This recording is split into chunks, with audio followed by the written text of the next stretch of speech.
कांवड़ यात्रा सिर्फ जल चढ़ाने की यात्रा नहीं बल्कि आस्था, तपस्या और शिव भक्ति का सबसे बड़ा पर्व मानी जाती है। लेकिन आखिर क्यों? चलिए इस वीडियो में आपको दिखाती हूँ। मैं हूँ आपके साथ छाया चौधरी। हर हर महादेव के जय घोष के साथ शुरू करते हैं ये वीडियो। हर साल सावन आते ही देश की सड़कों का रंग बदल जाता है।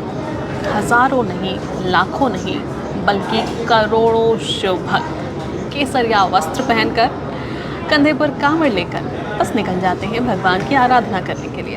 बोल बम, हर हर महादेव के जयकारे लगाते हुए सैकड़ों किलोमीटर पैदल चढ़ पड़ते हैं। और कोई हरिद्वार से, कोई गंगोत्री से और कोई गौमुख से, तो कोई सुल्तानगंज से गंगा जल लेकर अपने गांव, शहर और शिव मंदिर तक पहुंचता है। रास्ते में नंगे पैर चलना, ज़मीन पर सोना, सादा भोजन करना, ब्रह्मचर्य का पालन करना और मन में सिर्फ एक ही संकल्प, भोलेनाथ का जलाभिषेक। लेकिन क्या आपने कभी सोचा है कि आखिर कांवड़ यात्रा की शुरुआत कब हुई थी, क्यों हुई थी? भगवान शिव को गंगा जल ही क्यों चढ़ाया जाता है? कांवड़ का मतलब क्या होता है? डाक कांवड़, खड़ी कांवड़ और सामान्य कांवड़ में अंतर क्या होता है? ये कांवड़ यात्रा का संबंध समुद्र मंथन से है या फिर भगवान परशुराम और रावण से? और आखिर करोड़ों लोग इतनी कठिन यात्रा क्यों करते हैं?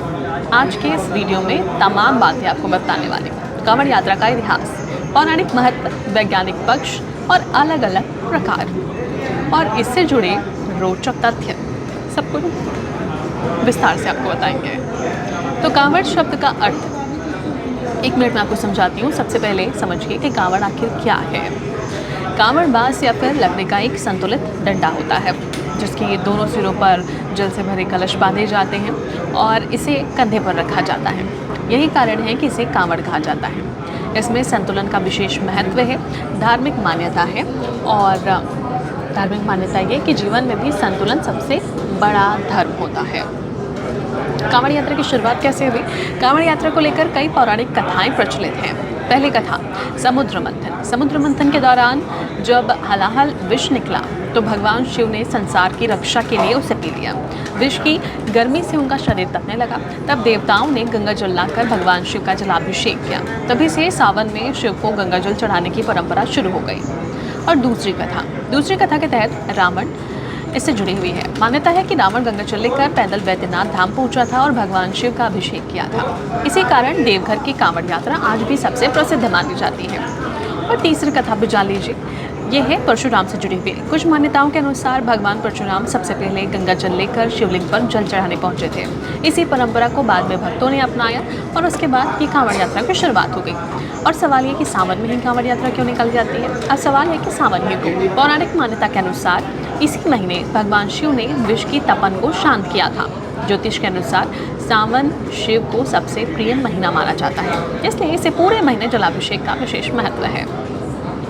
तो कांवड़ यात्रा के प्रकार भी अब आपको बता देती हूँ कि आखिर कितने प्रकार के होते हैं। अभी तक आपने एक ही सुना होगा कि कांवड़ यात्रा होता है, लेकिन सामान्य कांवड़ सबसे आम यात्रा है। भक्त आराम करते हुए रुक रुक कर चलते हैं और इसे सामान्य कांवड़ यात्रा कहते हैं। डाक कांवड़ सबसे कठिन इसे माना जाता है। इसमें कांवड़ियाँ लगातार दौड़ते हुए चलते हैं। जल लेने के बाद बिना रुके मंदिर पहुँचते हैं। समय सबसे महत्वपूर्ण होता है इसमें, इसीलिए इसे कठिन माना जाता है। फिर खड़ी कांवड़, इसमें कांवड़ को ज़मीन पर नहीं रखा जाता। अगर विश्राम करना हो तो स्टैंड पर टांगा जाता है। आपने कई जगह देखा भी होगा।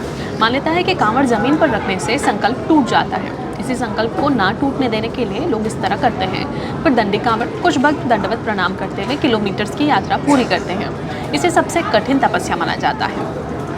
तो कठिन में भी कई सारे कांवड़ यात्रा हैं, लेकिन इसके नियम क्या है? कांवड़ यात्रा के दौरान मांस, मदिरा का त्याग करना होता है, ब्रह्मचर्य का पालन करना होता है, सात्विक भोजन करना होता है, नंगे पैर चलना, जल को अपवित्र ना होने देना, अनुशासन और इसके साथ चलना, बल्कि इसको एक साधना भी मानी जाती है।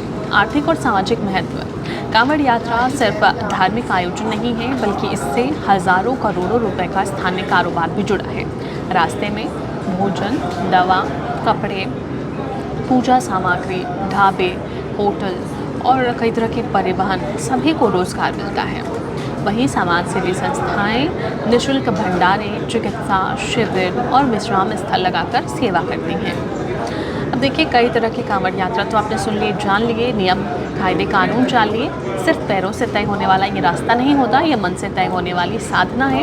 ये यात्रा हमें सिखाती है कि श्रद्धा, अनुशासन और त्याग, और इसके साथ ही धैर्य इंसान को भीतर से मजबूत बनाते हैं। कंधे पर रखा कांवड़ सिर्फ गंगा जल का भार नहीं उठाता, वो अपने साथ करोड़ों लोगों की आस्था भी लेकर चलता है। इसलिए कांवड़ यात्रा में कोई अमीर नहीं, कोई गरीब नहीं, कोई छोटा नहीं, कोई बड़ा नहीं, सब सिर्फ शिव भक्त होते हैं। शायद यही कारण है कि हर साल करोड़ों लोग कठिनाइयों की परवाह किए बिना सैकड़ों किलोमीटर पैदल चलते हैं और भगवान को जुला करते हैं, इसलिए भोलेनाथ के चरणों में अपने हाथों से गंगा जल अर्पित कर सकें। और यही कांवड़ यात्रा का सबसे बड़ा संदेश भी है।